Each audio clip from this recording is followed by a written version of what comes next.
What's going on, miners, and welcome back to the Hobbyist Miner channel. Well, a few weeks ago we got the Bitmain K7 from the team over at MASSIVE Miners. Now, it's not mine. I was allowed to borrow it in order to do some content and also preview it a little bit, so I've been super hyped, and how could I say no, right? So I've had it for a few weeks now, and I wanted to go ahead, show you guys where I have it. We'll talk about how it's doing, but more importantly, I want to talk about if I would buy one of these, because it's not mine, and what I would do with it a little bit differently. Today's video is sponsored by the team at Bybit.com. Buying, selling, and trading cryptocurrency should not require you to jump through hoops in 2023. The team at Bybit has you covered. Crypto mining enthusiasts now have a platform to transfer their mined crypto to and liquidate it quickly, easily, and on the go. In a situation where you need to purchase cryptocurrency with a credit card or debit card, no sweat. Bybit provides you multiple avenues for purchasing crypto instantly. Where are my crypto traders at? Bybit has an arsenal of features for spot trading, margin trading, copy trading, and trading bots. Currently, if you deposit $100 with Bybit, you'll receive an extra $20 USDT. Check out Bybit today via the link in the video description. All right, let's step inside the shed. Hopefully you guys have seen some of my shed videos. If you have not, I have some updated videos on why these don't have filters right now, as well as adding additional ones here. But this is my crypto mining shed. We have a handful of mini ASICs in here, mid-size ASICs, full-size GPU mining rigs down here, as well as an S19J Pro that we have back in here with its own dedicated airflow system. Does not have any of those crazy whiny ASIC fans on it. Relies on a massive inline fan. On the other side of the shed, just giving a quick heads up before we jump into the K7, we have quite a few exhaust fans, two there, two down here. I only have these two up top running right now. I don't necessarily have the intake to support these, completely over-engineered it, but hey, we have it if we need it. These shutter fans from AC Infinity are amazing. I'm running them on a speed of 5 right now. They keep everything cool. So jumping over here, show you guys some power in the shed. This is a 30 amp 240 volt. We have 1, 2, and 3 in the shed. We have 2 more we're getting installed this week. They're actually gonna go directly down below here. So we have our K7, and you can actually see here, it actually lines up nicely. The exhaust fans of the K7 are right here. So literally that heat comes out and just exits the shed, which is really, really nice. Jumping around on the other side here, we got intake fans right at the same level as the K7, so that's keeping it pretty cool. Coming in through here. The K7, of course, currently on Ethernet. We're not running anything special in the shed. Have 2 switches right here ready to go. It also is on 2 C13 to C14 cables, and those drop down right into this PDU to AAA PDU. I'll put a link down below if you guys are interested in one.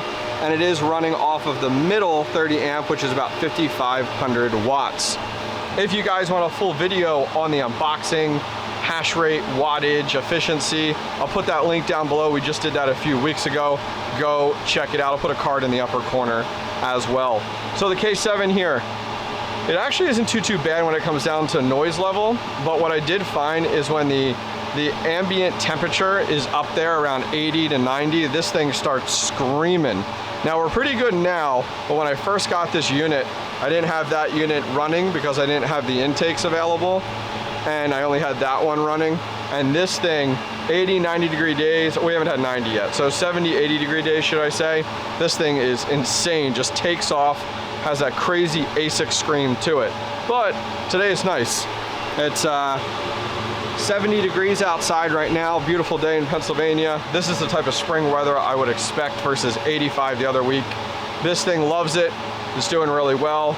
No issues so far, is an absolute workhorse. So let's head inside the house. I want to share with you guys where we got it, how much it's going for currently right now, as well as would I buy one of these with my own money? Because as I said before, we got this from the team over at MASSIVE Miner as a fun little trial and test period out. And then something I thought about doing if I bought this myself a little differently, other than just hodl all of that CKB. So let's head inside.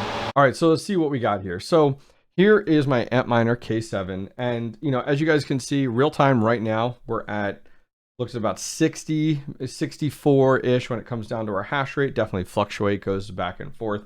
The miner uptime's only been up for about 20 hours, and that's pretty legitimate. I just plugged it back in last night. It was really hot yesterday, about 85, and that thing was screaming.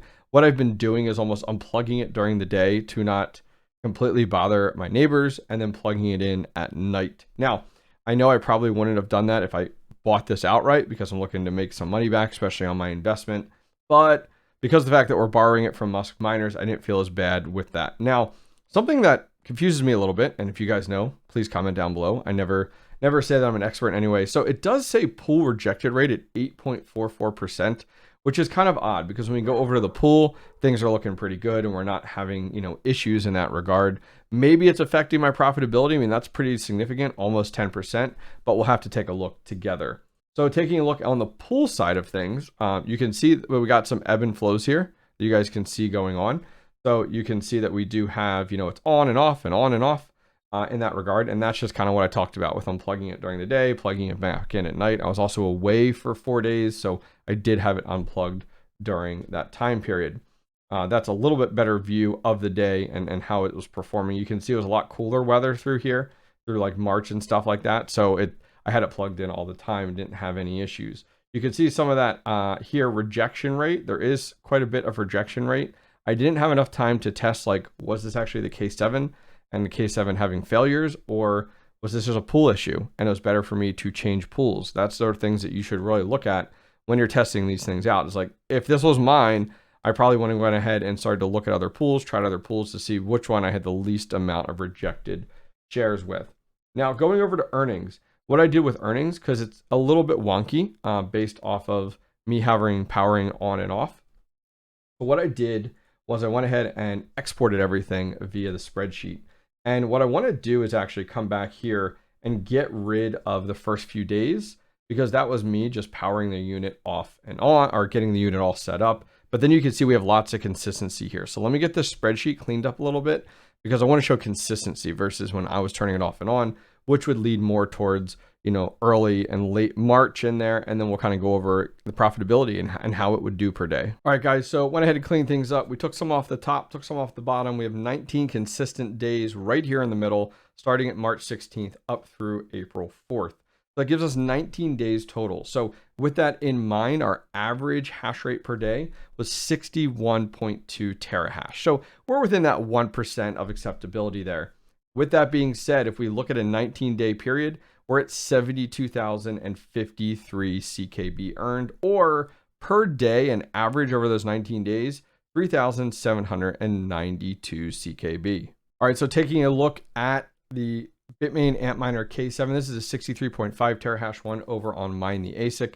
This is saying our income per day is about 16.29. Now, I'm not going to equate for profit here or electricity. My electric rate, if you're interested, is 7 cents, only because we're going to deal particularly just on the income side, just because everyone's electric fluctuates so much. I don't want to speak to a standard. So taking a look, if we went ahead and took our number, 3,792. If we go over to CoinGecko, let's go ahead and search for Nervos.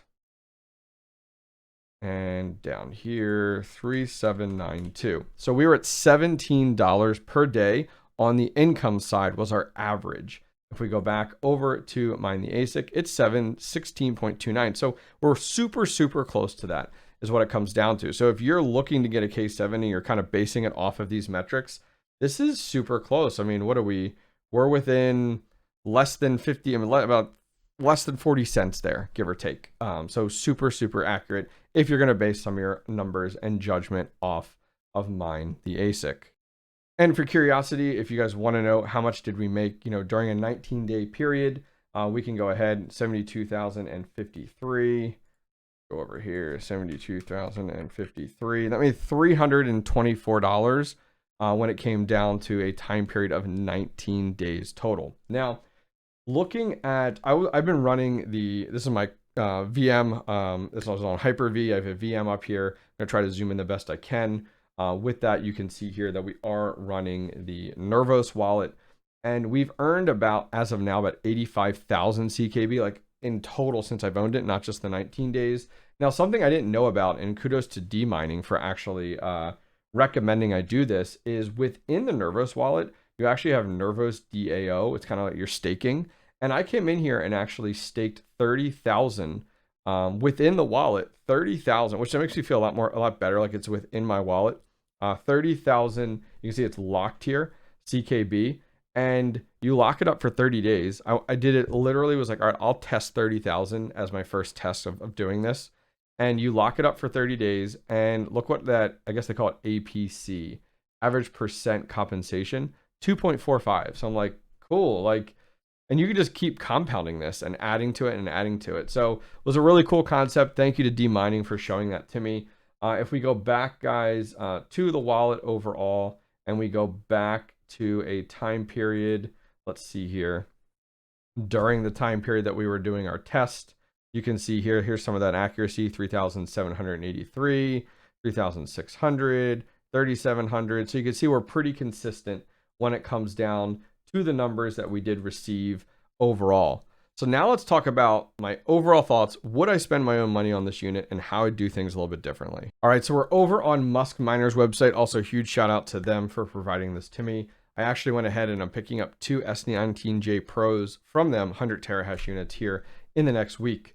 So within hardware, we can go down to the K7. This is a 63.51. Currently out of stock, but reach out to them if you guys are interested. It goes for $6,965. Now, we did talk about having an earning here per day. We had talked about, let's go ahead and bring that back up. What were we at? 3792. 3792. So $17.08 per day. So the reason I brought that up is because if you did our $17 a day, but we have to minus out our electric, which is about $5 a day, we're down to about $12 a day currently on this unit. Now, that's big ROI, 6965. And then we go ahead and minus that, or let's say we'll divide that by 12, just estimates here. You're well over a year, if not, close to, a year and a half, year and a quarter there on your ROI. But we all believe that, the crypto scene will rebound and will bounce back. So that's really a hard one. I mean, $6,900, regardless of the hardware, is a hard pill to swallow as a home crypto miner. Would I buy one of these myself? In my current infrastructure, the way I have it laid out, probably not. But I'm going to be working on a second shed here, and that's dedicated to ASICs. Once that shed's up and running, I absolutely would get my hands on a K7. I've been super, super happy with it. So Musk Miners, I'll be reaching back out to you because I want to get my hands on a K7. Now, talking about strategy a little bit, and talking about CKB, which is a big one. I think what I would probably do is, if I own this outright, is take, let's see here, we did that number divided by 2. I'd probably take about 1,800 CKB per pay, which is, let's see here, it was like 1876. So about $8.45. So let's say like $9 per day. I think I would cash out once a week, half of that CKB earned, and move it into Bitcoin.